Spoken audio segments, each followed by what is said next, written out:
Now, I know whenever I say, who did this to us? Most Africans agree with me.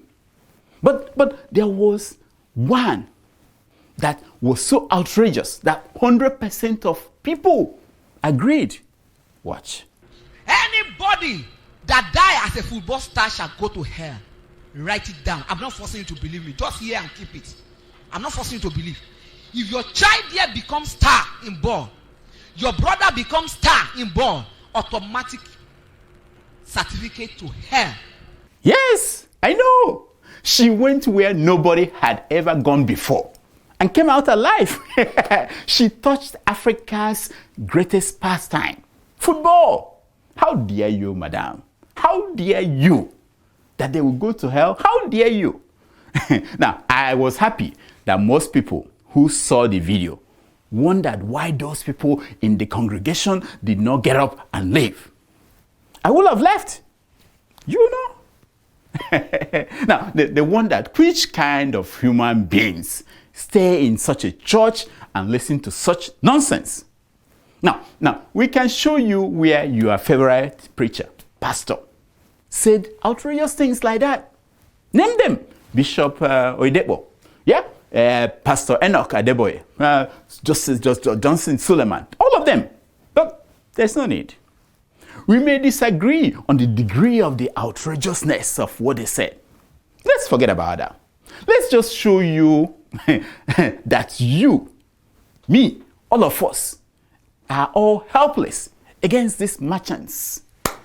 It is just that the degree of our vulnerability differs depending on our exposure. Now, this is not what your pastor said. This is what you allowed into your home. Take a look at this picture. Yes, most of us still have this picture of Jesus hanging on a wall at our homes in Africa. If you do, you are not better than those in that church. Listen to that woman. Tell them that football stars are going to hell. Jesus was nothing like that man in that picture. Yes, this man. He had no blue eyes. He was not a blonde. He was not even a white man. If he were, the Bible would have told you so.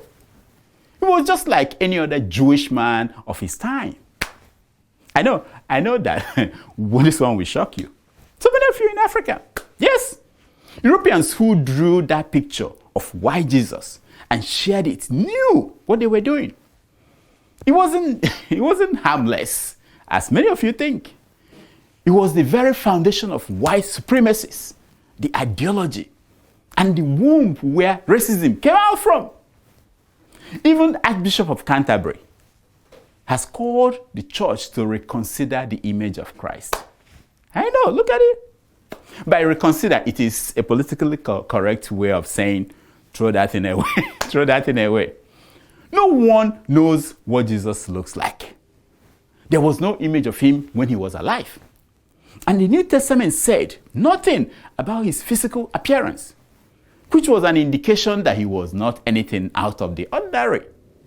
Over the years, when artists started to draw Jesus, they made him look like and dress like Greek gods and other great men of their time.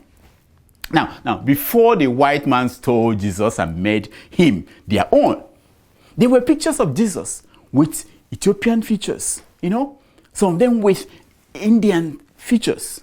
The hatred of the Jews by Europeans also fueled the effort to divorce Jesus from his Jewish heritage, which explained the blue eye, blonde hair images. Take a look. It was a long journey to the white Jesus that we have now. If Jesus should come to a church near you, the first thing he will say is, remove that picture, that is not me. That one on the door, that one on the window, that sculpture inside the altar, that is not me. European colonialists took the white Jesus with them wherever they traveled to. That was how it ended up in your church and on the calendar in your living room.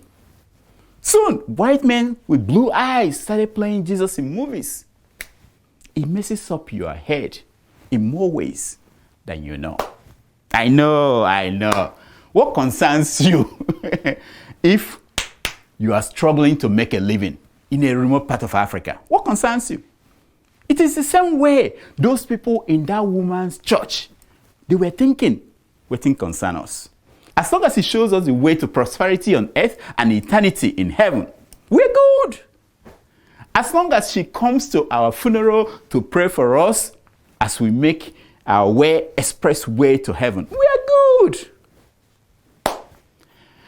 Africans, who did this to us? Who did this to us? Kafune fune diotua. Fune fune. Ogadiaga.